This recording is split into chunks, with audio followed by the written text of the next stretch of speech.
Yeah, hello. Here is again something to add to the question how double taxation is avoided by the state of residence. Because with regard to the Article 23 and its both variants, there have been modifications proposed by the multilateral instrument. That is that treaty of more than 50, 60, or 70 states worldwide where they decided to override all existing double taxation treaties, partly or in full, in order to limit or prevent tax saving models by international groups or by others.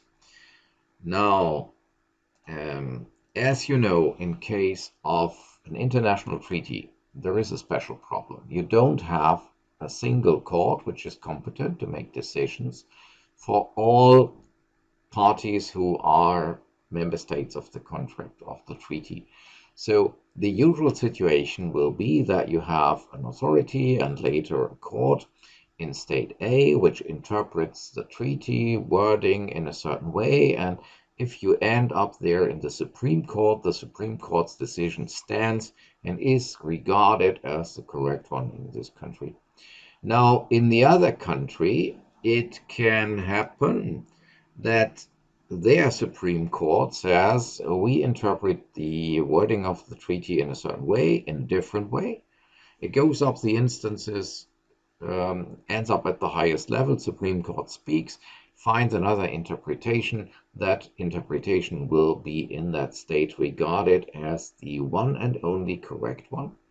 And so it can happen that state A thinks in the end a certain payment is, for example, to be regarded as an interest payment under the treaty, and only state B can tax it. So they leave it tax-free. And now state B might think that this payment is not interest from the perspective of the treaty, but just a withdrawal of profits of a permanent establishment which was made abroad and it has to be taxed abroad and shall be exempted under the exemption method in Treaty B. So it might be that the courts in both countries come to the idea that they cannot tax the amount in question, but only the other state. So in the end, you get away tax-free legally in both states. The result would be so-called white income. So income which is completely untaxed legally. Now, if you find such a constellation, it's highly attractive for tax saving models. And so you can expect that when these constellations are found, that then people try to construct these cases, and that these cases get more and more. So to prevent such a contradicting result that the state of residence exempts, although the other state does not tax, one usually wants to have a subject to tax clause, at least for cases where the other state only doesn't tax because it thinks that money goes to the state of residence.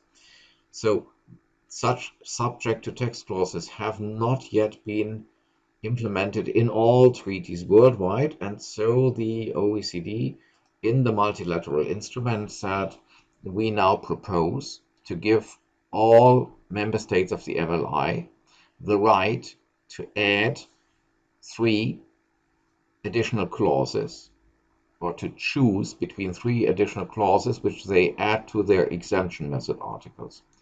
In principle, they can choose between 4 options because they also have the option to do nothing if they regard their existing clauses as sufficient to prevent problems.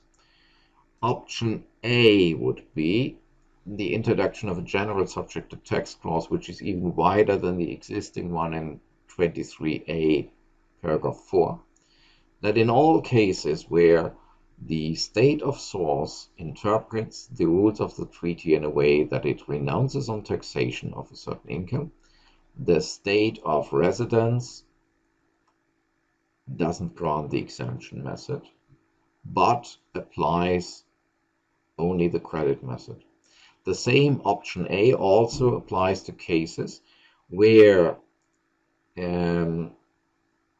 state, the source state, thinks we have to deal with dividends, interest, or other payments where we have a limit for our tax level, for example, 10% or so.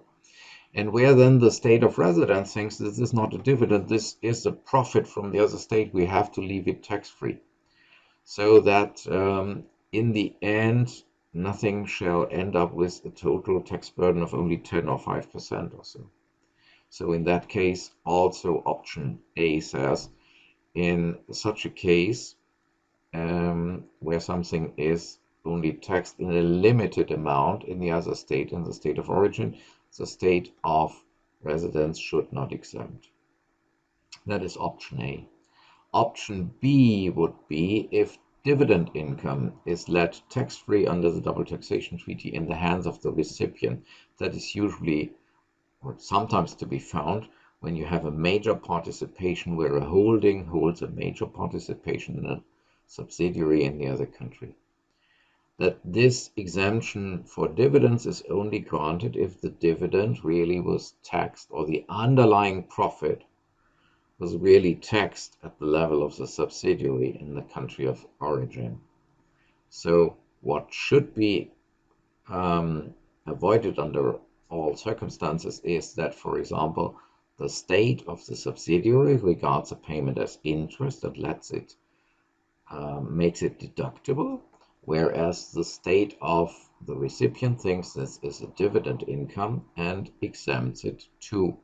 So for this reason, clause B says every member state of the MLI gets the right to replace or to modify its Article 23 by option B and add such a clause that a tax exemption for dividend income is only granted if the dividend is not a deduction on the level of the paying company, and that instead of the exemption method, then only the credit method is applied.